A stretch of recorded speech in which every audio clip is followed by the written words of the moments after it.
Bismillahir Rahmanir Rahim. In the name of Allah, most gracious, most merciful. We're talking about the event of Ashura, a very important event in the history of Islam. Not only in the history of Islam, but in the whole history. In the whole history, we didn't have such an event at all. And this is why that after 14 centuries, millions of the people, when that time comes, they commemorate that event. They commemorate the martyrdom of Imam Hussein alayhi salatu wasalam. Every year in Muharram, you may have heard of the mass media that millions of the people, almost 20 million people in one day, they gather together in Karbala, the city in which Imam Hussein alayhi salam is buried, and his holy shrine is located there. Why?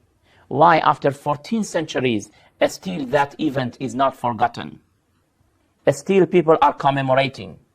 We have had a lot of revolutions in the history, a lot of revolutions, a lot of big men even being killed. Millions of the people were being killed, but they have been all forgotten. At least nobody is commemorating them and performing ceremonies for them. But this event in which 72 people were killed and they became martyrs, on the top, Imam Hussein alayhi salam, who was the master of the martyrs, Sayyid al-Shuhada, people are commemorating because of its importance, because of its significance, because of its big role in the history, especially in the history of Islam. Because that event revived Islam. Otherwise today, there would be no mention of Islam. We were evaluating that event. And we were talking about the objectives of that event. We said that Imam Hussein alayhi salam, for his uprising, he had different objectives. First of all, revival of Islam. He was very successful. Secondly, enjoining the good and forbidding the evil. And he did it. And thirdly, establishment of the government. Of course, he failed. But at least he had in his mind that if he reached to that position, he will establish the government.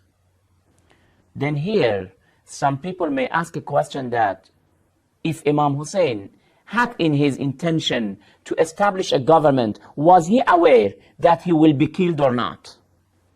This is a very key question.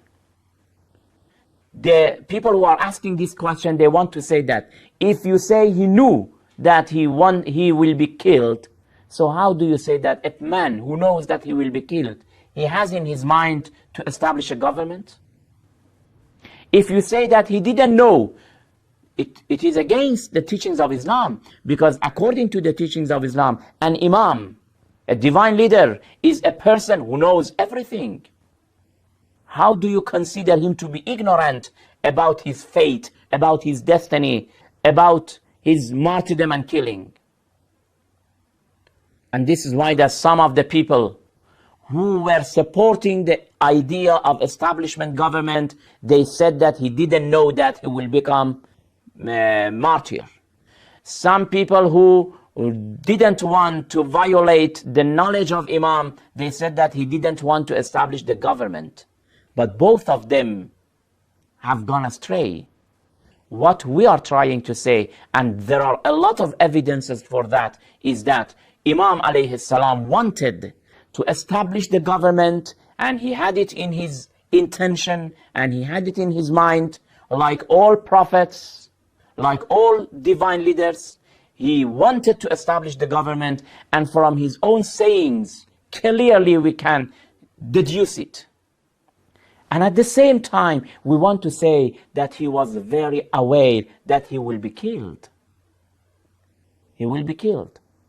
How he was not aware, while many of the companions of the Prophet Muhammad and many of the companions of Imam Hussein were aware of that. It is written in the history that Abdullah ibn Abbas says, ما كنا نشك أهل البيت وهم متوافرون أن الحسين بن علي عليه السلام يقتل بالطف. Abdullah ibn Abbas says that we, the Ahlul Bayt, there was no doubt among us. All of us were sure that Hussein ibn Ali will be killed in the desert of Karbala. Ataf is another name for that desert, for that city. You can find this saying of Abdullah ibn Abbas in the book of Maqtalul Hussein by Kharazmi, volume 1, page 160. If not this saying, you can go to the book of Bihar al-Anwar by the late Allama al-Majlisi. He is narrating more than 71 traditions. More than 71 traditions, that all these traditions indicate that Imam Hussein alayhi salam was aware of his martyrdom. Prophet Muhammad predicted. Imam Ali alayhi salam, even when he reached to that place, he cried, he shouted, and he wept. When the companions asked that why, he said that in this place my son will be killed. So everybody was aware, and Imam Hussein alayhi salam himself was well aware of his destiny, that he will be killed. It is very interesting to hear and to read in the history that when the people of Kufa were writing to Imam Hussein alayhi salam and inviting him to come to Kufa, what did Imam Hussein alayhi salam say? Imam Hussein said, هذه كتب أهل الكوفة إلي ولا أراهم إلا قاتلي. These are the letters of the people of Kufa to me, and they are inviting me to Kufa, but I will see them that they will kill me. They will be my killers. And he was very right. In the book of Tariq, Ibn Asakir, volume 33. So Imam Hussein alayhi salam was well aware. Now the big question is that if he was well aware that he will be killed, how he wanted to establish the government? Isn't it a kind of contradiction? There is no contradiction.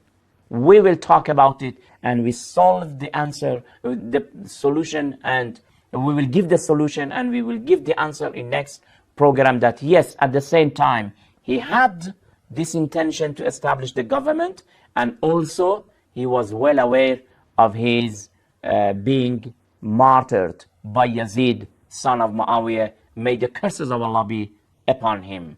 So we will continue inshallah in next program. Until then, thank you very much. Wassalamu alaikum wa rahmatullahi wa barakatuh.